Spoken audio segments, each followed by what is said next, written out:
Assalamualaikum warahmatullahi wabarakatuh.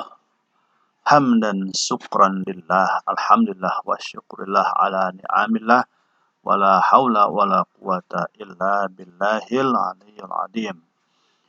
Anak-anakku sekalian yang mudah-mudahan semua hari ini kita selalu disehatkan oleh Allah Subhanahu wa taala, dijauhkan dari wabah penyakit corona, dan kita mudah-mudahan dijaga oleh Allah Subhanahu wa taala dari wabah tersebut, dan mudah-mudahan wabah segera diangkat oleh Allah Subhanahu wa taala ya.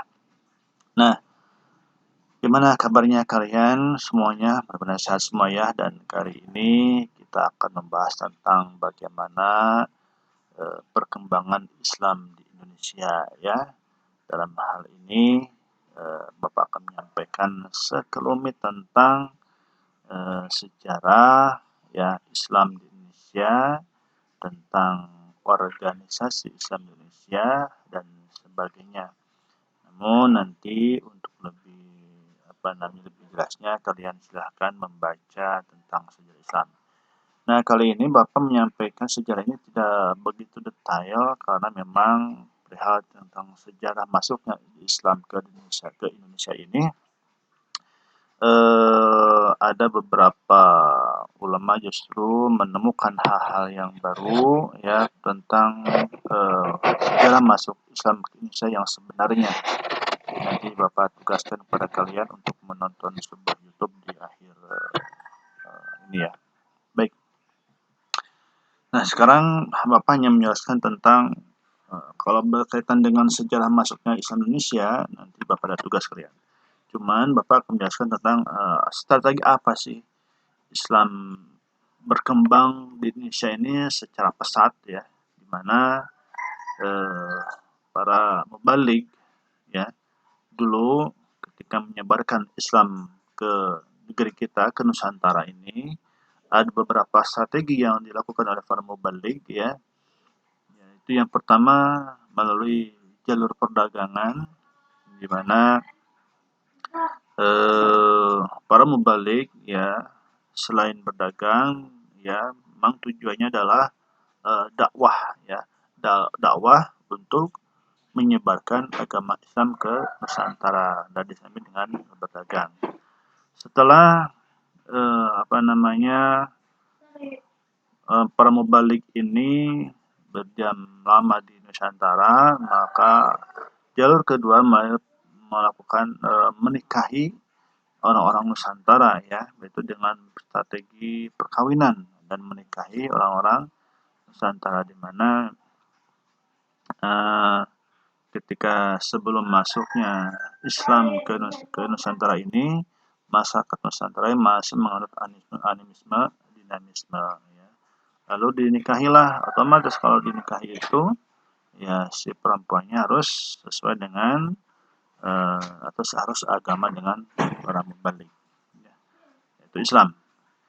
Yang ketiga adalah dengan jalur pendidikan ya, dengan semakin Islam itu berkembang pesat melalui perdagangan, perkawinan, maka didirikanlah lembaga-lembaga pendidikan ya untuk menguatkan keimanan orang Islam ya. Maka didirikanlah sekolah-sekolah ya. Kalau mungkin zaman sekarang mah kayak TK, TPA gitu ya.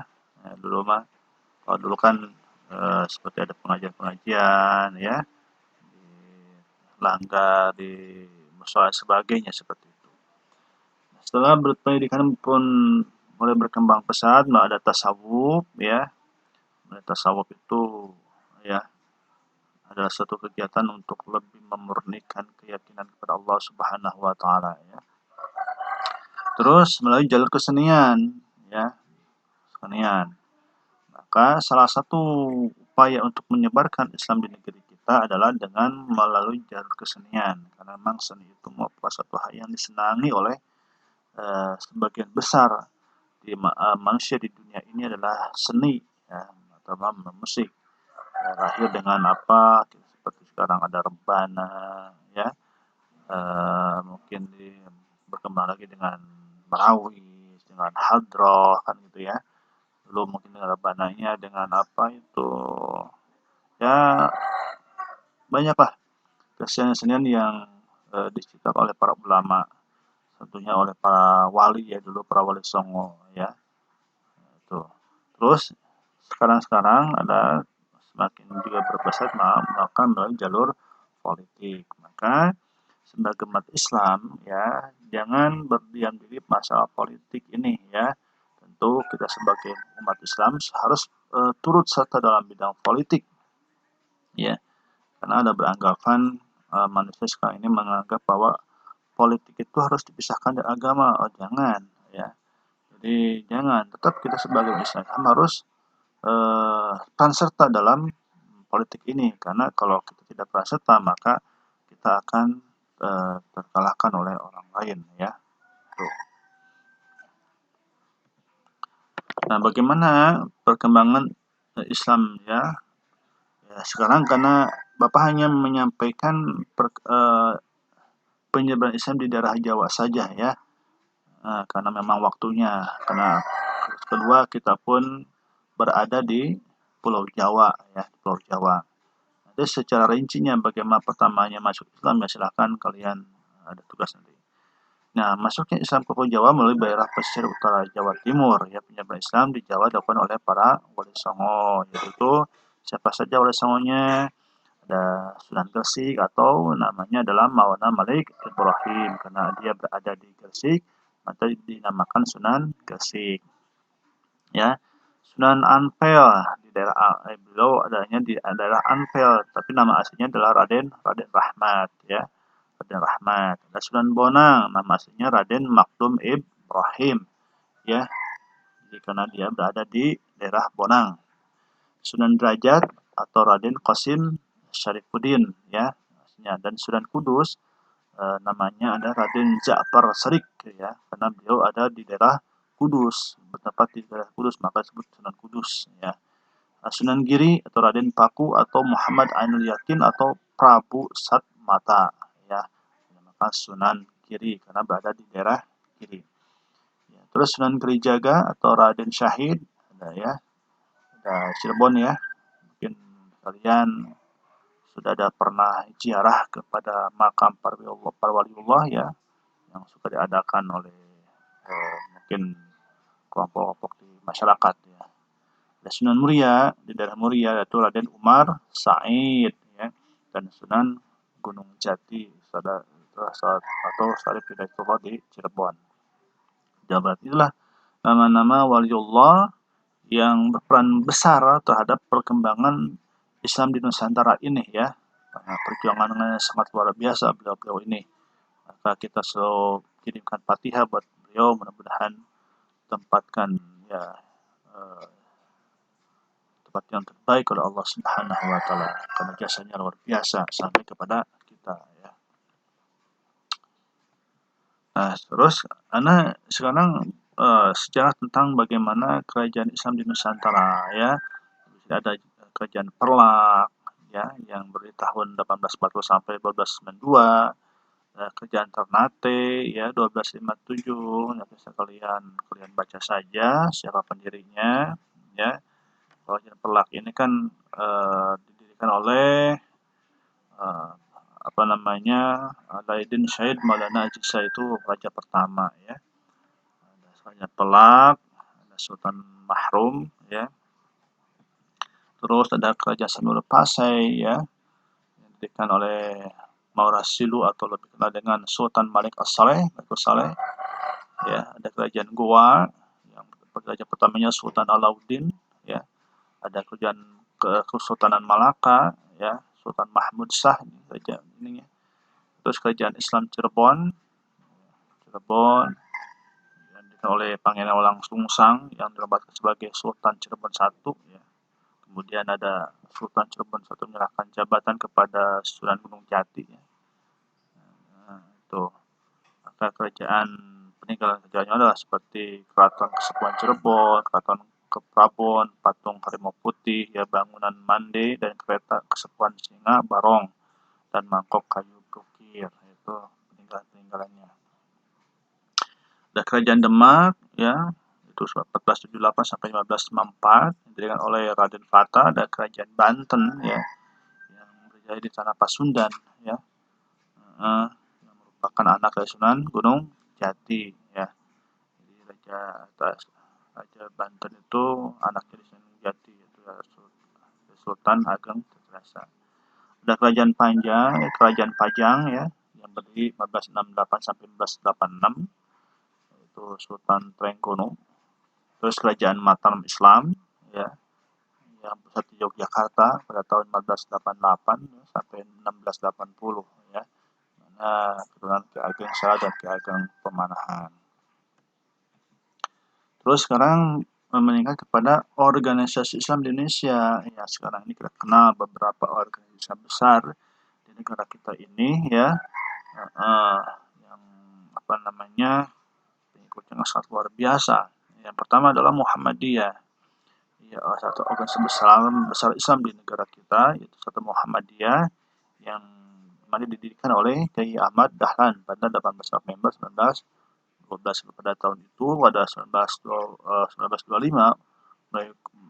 Muhammadiyah memiliki 4.000 anggota itu pada tahun 1925. Nah sekarang itu udah jutaan dicari silakan.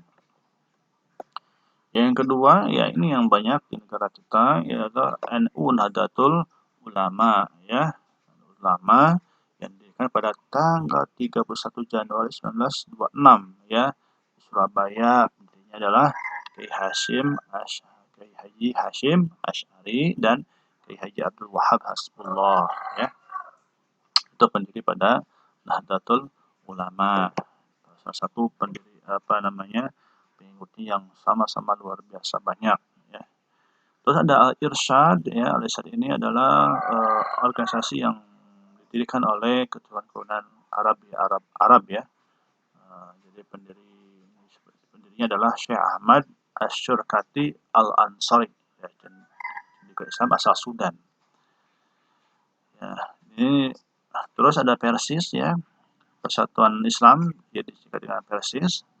Ada organisasi Islam Indonesia yang berdiri di 12 September 1923 di Bandung, yang didirikan oleh Haji Zamzam dan Haji Muhammad Yunus. Ini beberapa logo organisasi ya. Nah, FPI yang didirikan oleh Habib Bandar Rizik Syihab ya, didirikan tahun 1998 ya. Dan juga ini didukung oleh tokoh militer juga dulu ya. Sekarang dibubarkan oleh pemerintah ya.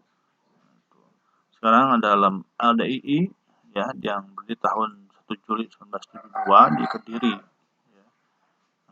Jadi dengan nama Yayasan Lembaga Karyawan Islam Yakari, notarisnya ada dalam karya. Pendirinya ada Dr. Andes Nur Hasi, Dr. Edi Marsyadi, Dr. Andes Bahroni Hertanto, Sujono Wirtul Atmo BBA, dan sebagainya. Dan masih banyak organisasi yang lain besar di yang negara kita ini yang pengikutnya sangat luar biasa, dan Bapak hanya menunjukkan beberapa organisasi Islam yang besar ya. Nah, itu karena sebelum adanya Muhammadiyah ini juga ada organisasi Islam seperti Serikat Islam ya sebagainya itu ya. Nah, berkaitan dengan sejarah masuknya Islam ke Indonesia ini ada tugasnya ya buat kalian, itu dimana kalian wajib tonton satu YouTube, entah itu pembicaranya Ustadz Adi Hidayat atau Ustadz Babe Haikal tentang pelurusan sejarah Islam di Nusantara. Kemudian kalian dengarkan dan rangkum informasi yang kamu dapatkan dari video tersebut, dan bukti rangkuman dikirim di kolom komentar ya.